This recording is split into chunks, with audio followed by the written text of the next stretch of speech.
It's from X2 here. I've been watching my combo guide back with my Kung Lao, and there was so much stuff that I missed out on. So much. It's been a couple of months since then, and my hat trick has gotten massively better. So I thought I'd make a new combo guide, tutorial kind of thing, and show you guys what my hat trick is now capable of than what it was capable of back then, if that makes sense. I don't know. So last time I went on about the strings which are able to combo off in any variation. We went on to that one as well, and we went on to that one. And we did that stuff, if I remember correctly. Now, I didn't know this at the time, but when I was in the corner, I said that I wanted to end all of my combos with that into the hat. Now, what I didn't know is that Kung Lao actually has some very safe strings into his hat throw. So if I get this opponent Kung Lao to reversal with a EX spin, which is one of the fastest moves in the game. Okay, let's try. Off.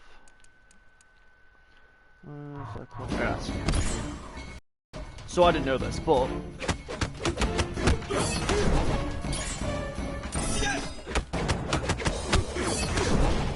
safe. Oh crap. Safe. Safe. That's it. I did the wrong thing. There you go. So he does have some safe strings for throwing out the hat, which is an awesome thing to find out, you know?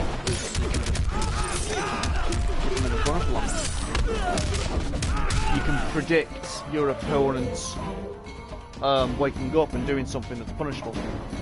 So you can stop yourself from being hit by it and then get a full combo punish. If we just base it out. Which is it's always a nice thing, you know? It's always a nice thing. Always. Always, always, always.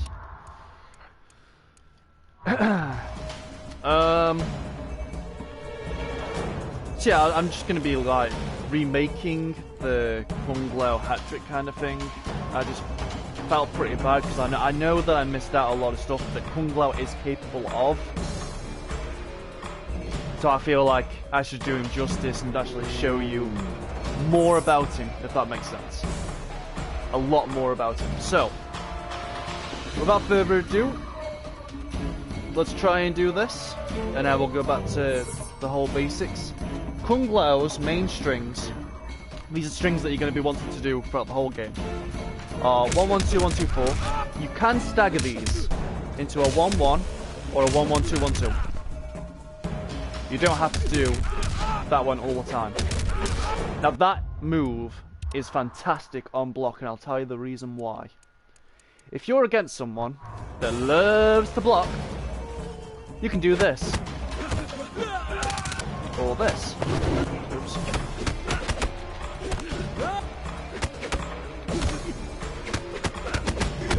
If you drill it into their head that you are able to do the 1-1-2, 1-2, 4, which is that, consecutively,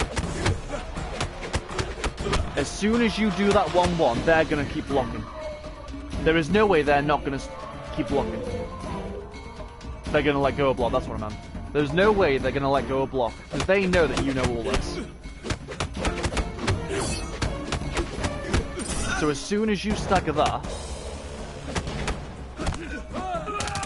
you get yourself a free 12%.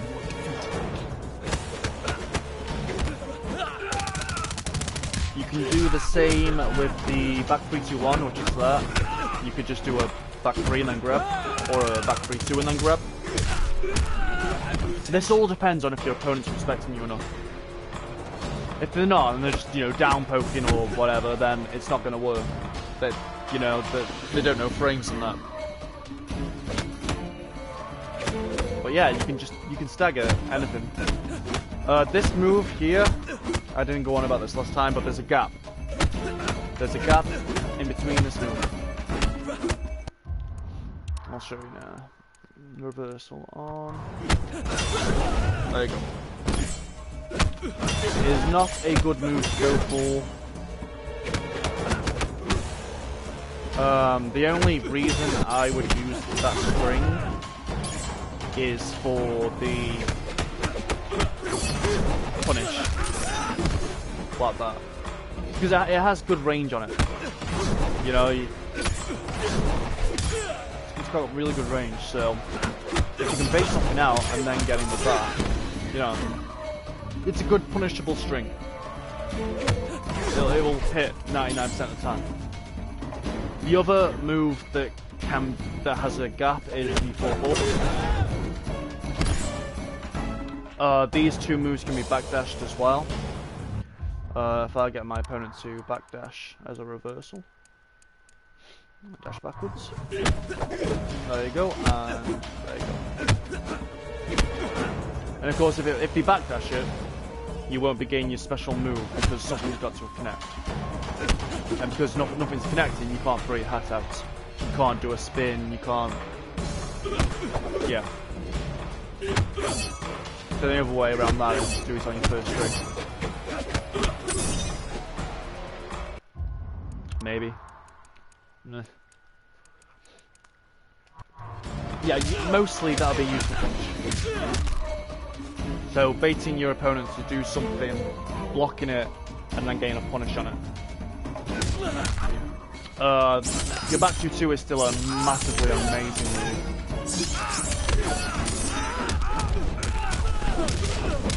Amazing move, especially in the corner. NJP is still as good as ever, with the whole throwing underneath and stuff. Bam, bam. Teleports, I'm trying to calm myself down with the teleports a lot more now.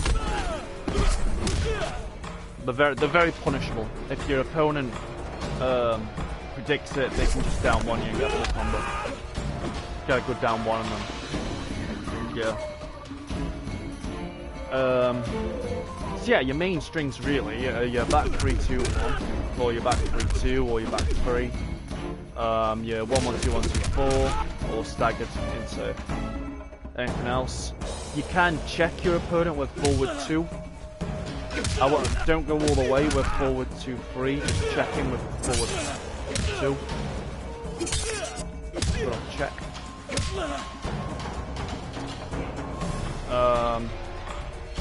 4-4 can be used, but be careful with it. Don't overuse it. Do not overuse it, and then obviously it's your back 2, or even your back 1. Back 2. Just back 2.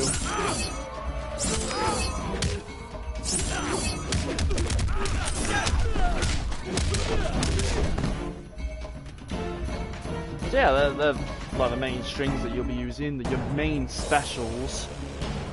This is for near enough all variations. The ones that you will be using that, you'll probably use your dive kick, whether it's in a combo, or just raw, just get your hat throw, probably use that, and then obviously your teleport. I use my hat throw a lot more in this variation because I can actually combo. In hat trick it comes back, which starts a combo for me. But your only problem with that is that if you look at the mid, lower, high, the hat when it goes out it's a mid, when it comes back it's a high. So all your opponent needs to know there is that you block the first one, and then on the way back you duck. And it'll go straight over his head. And I don't really like that about hat trick, you know. You've got Tanya that's got a double mid. You've got Shaolin Kung Jin with a low and a mid. I think it's mid or is it high? I'm not sure. Either way, he's got double low. Why does Kung Lao get a mid? I don't get it. I don't get it. Anyway, That's a great thing to add onto your punish, so you can do something like this.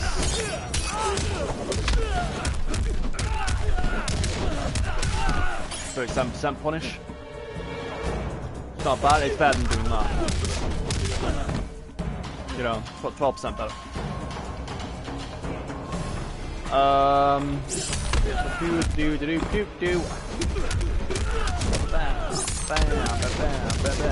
Right, so in the corner, as I was saying, I stopped doing that because there was no need. I've started doing the hard knockdowns. Now the reason I've been starting to do the hard knockdowns is because I've had people waking up on me before I had a chance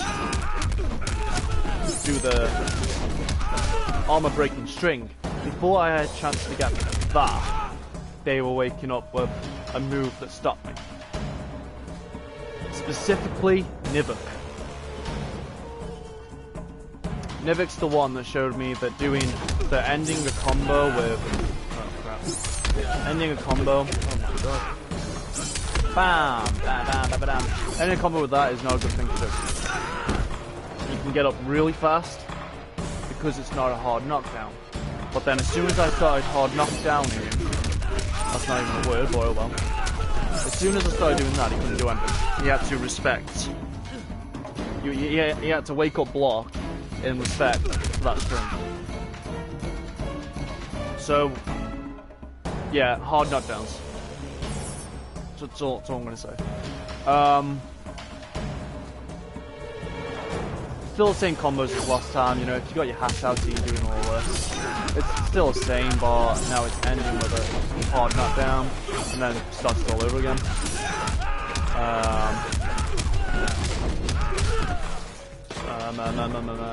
Still the same with that one. Still connects. If you do a low hat, you can remember how to do that one.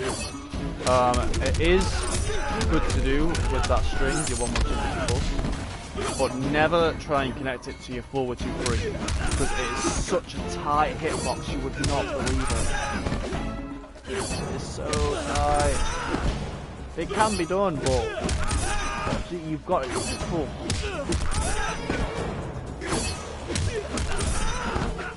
I'm telling you, it's hard. You'd have to do that. Just to get it consistently, you would have to do that.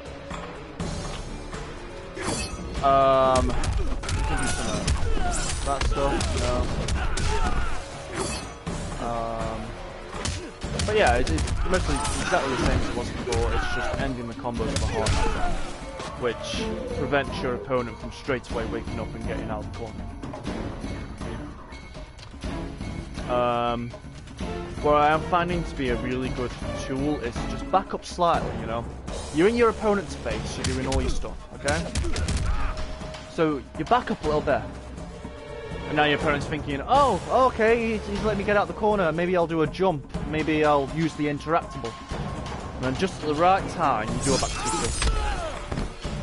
I mean, the range of there, you can afford to back up.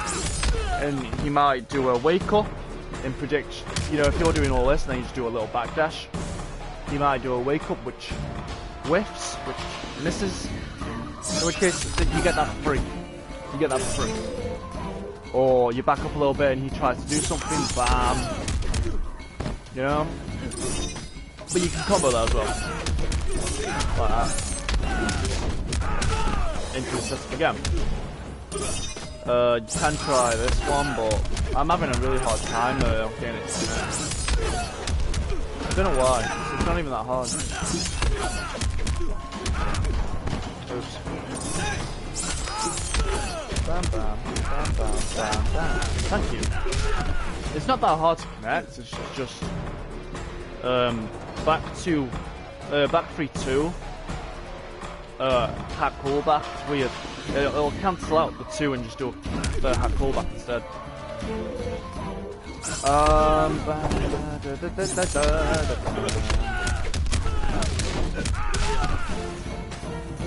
I did find some really weird combos the other day. Check this out. It's weird.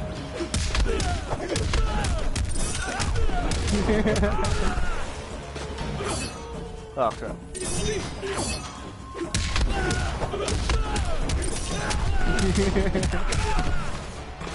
Weird. That's all I've found up to yet with that kind of stuff as well. I just can't believe that connects. I mean, there's no point throwing your hat up whatsoever.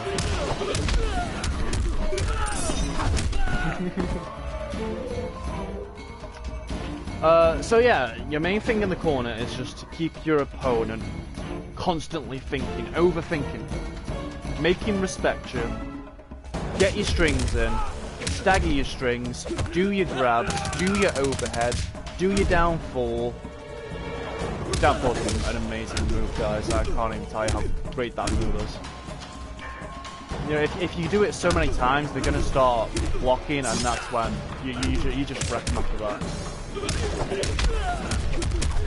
Never else. So yeah, that's how you work with Kung Lao in the corner. Now, I've seen a load of people online that are doing all the fucking this crap where they hit him and then do a stupid ass uppercut and then throw him back in the corner. No. Okay, fair enough. You're getting big damage. Well done, you know? But the whole thing with Kung Lao is he's not that great of a character. His only best thing is his pressure game. And if you're doing that, you're just giving away all your pressure. He can now wake up free. And you've got to block. Why should you have to block?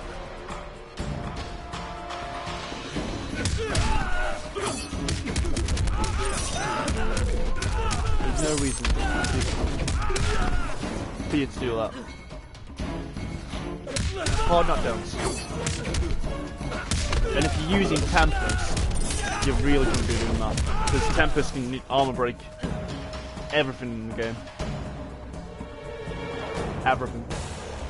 Even Kung Lao's EX spin. Tempest can break it.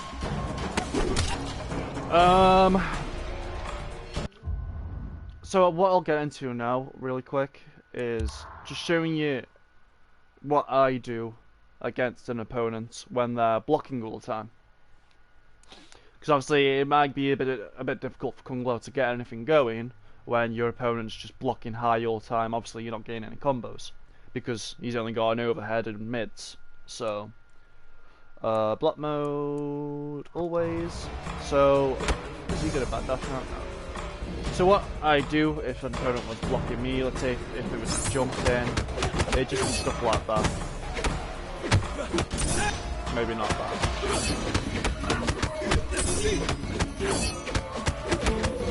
Now remember, that is not safe. That's not safe at all. Your only safe one is that. Okay?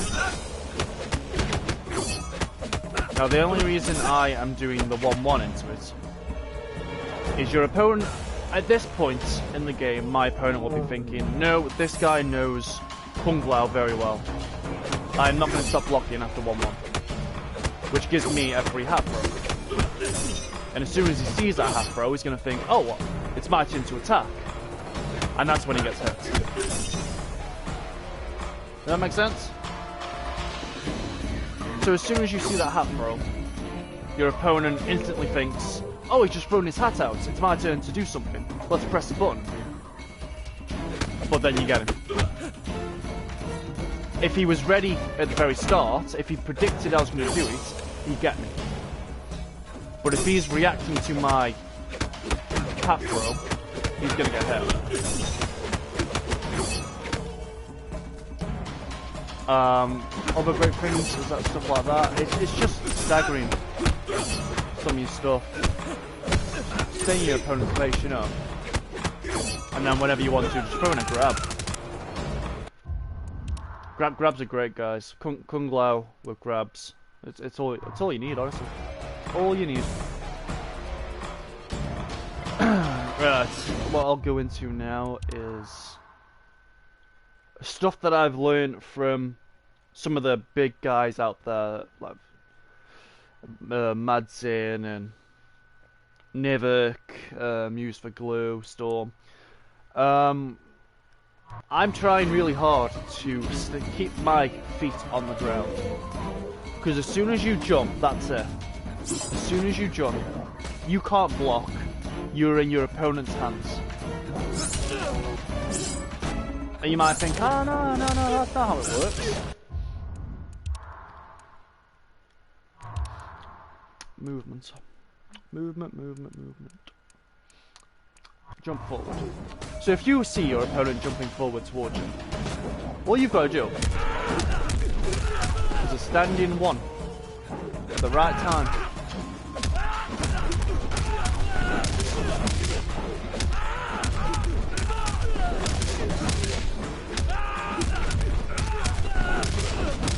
And you're getting a full combo just because your opponent decided to jump. You jump over you. Stand in one. Ooh. Stupid.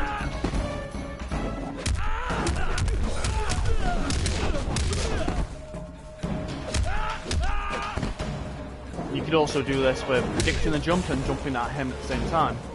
So you do like an anti-air kind of thing, or the NJP, like that. And then do your combo from that, or you can do a jump in and then chase after it, firm it, and then do your press gun.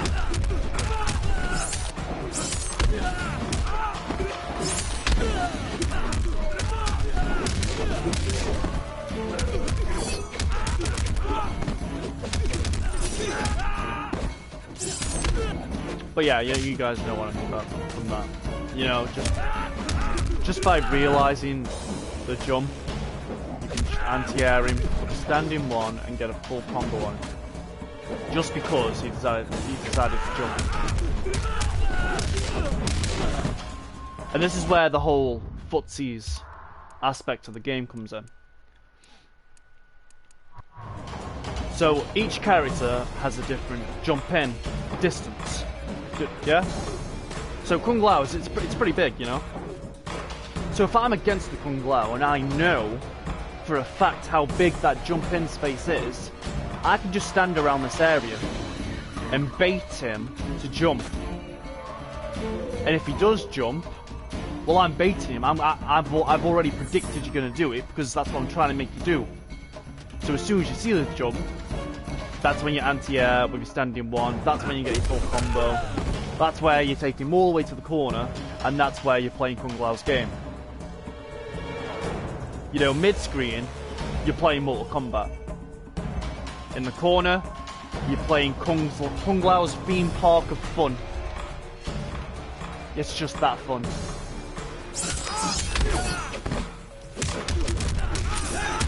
It is just that fun.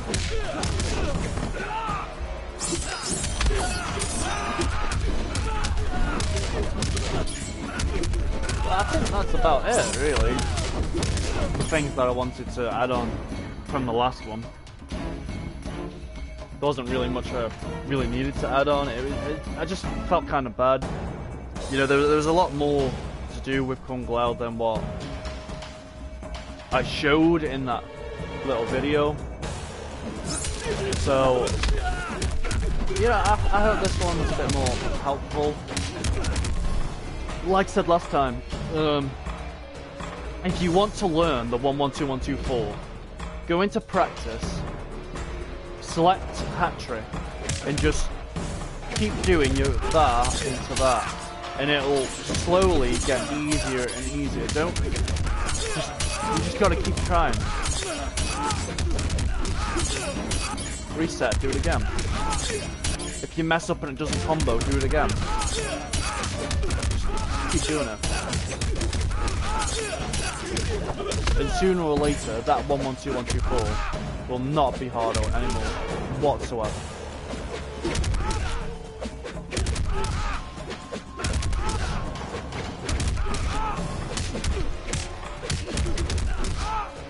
And that, once you learn that, that's when the whole stagger mind games, You can just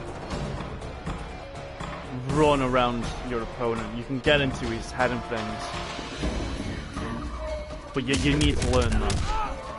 The only other thing that you can do is with your back 3-2-1. You can just dagger that and get a grab in, but it's not as good as that. That won't be armor breaking much. It can armor break, but it's got to be slow. Well, that can armor break a lot of things. I think that's about it, guys. I think that is about it. I don't think there was much more I really wanted to add on.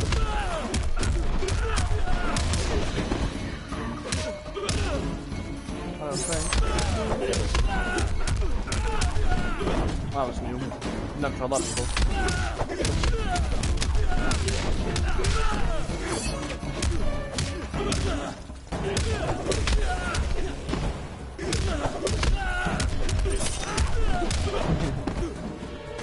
Yeah, it wasn't so much of a combo guide, this one, guys. It was more to do with what games you can do with Kung Lao. Mid-screen, what you can do on block, and what you can do in the corner. Now, I will add one last thing. Now, I only found out about this yesterday. And it's quite the... I don't think I've seen anything of it online, so it's quite a big thing. So, Kung Lao's blocking now. So what I'm going to do is throw my hat out, do 1-1-2-1-2-4 into hat callback. Sorry. Now, I did press R2 there, you can see press the block. But there wasn't enough time. I'm getting hit by that every single time. Phenomenal X2. How is that a good thing to do in the corner? Well, watch this.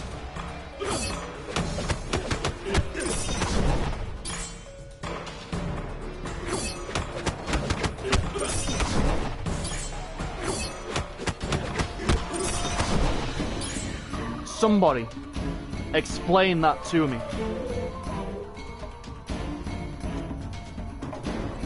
I think, and this is from what I can see, 1-1-2-1-2-4 is pushing him closer.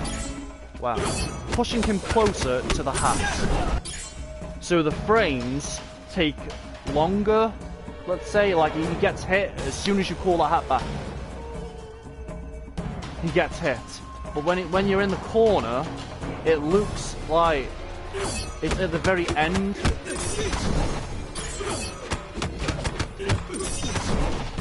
It's like it takes away a load of frames from the callback, so it makes it safe. But that's some weird stuff. I mean, you can get away with a lot of things in the corner from that.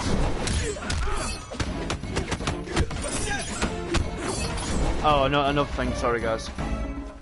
One last thing. Hat Trick does have a massive plus game that you can do, which is your enhanced callback.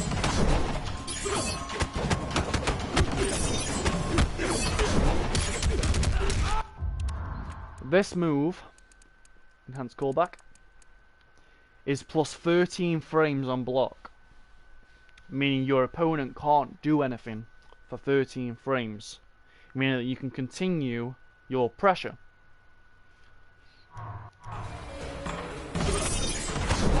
I mean, look how long that takes him.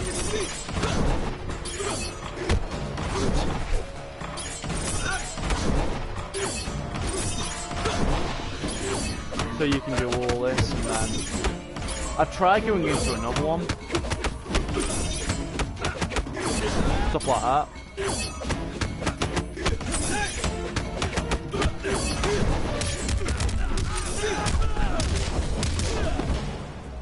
And the last one was safe, by the way. That's why he didn't get me with his 10.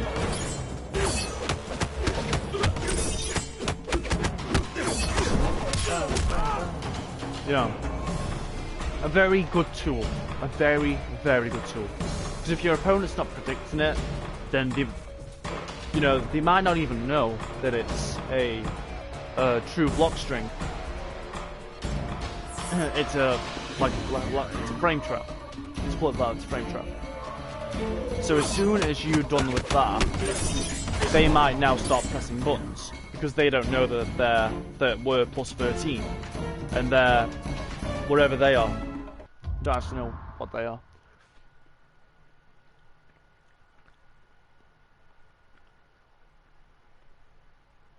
No idea.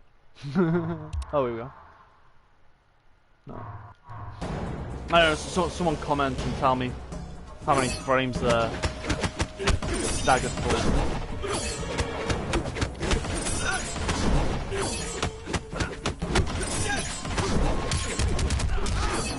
So does it mean that they're staggered for 11 frames? Is that what it means? Like, it takes us 1 frame to recover from the hat callback, but then they're stunned for 13 frames. Is it? Maybe? I don't know. Maybe? I'm not a pro yet, guys. Not yet. But yeah, that's just another thing that Hat Trick can get away with.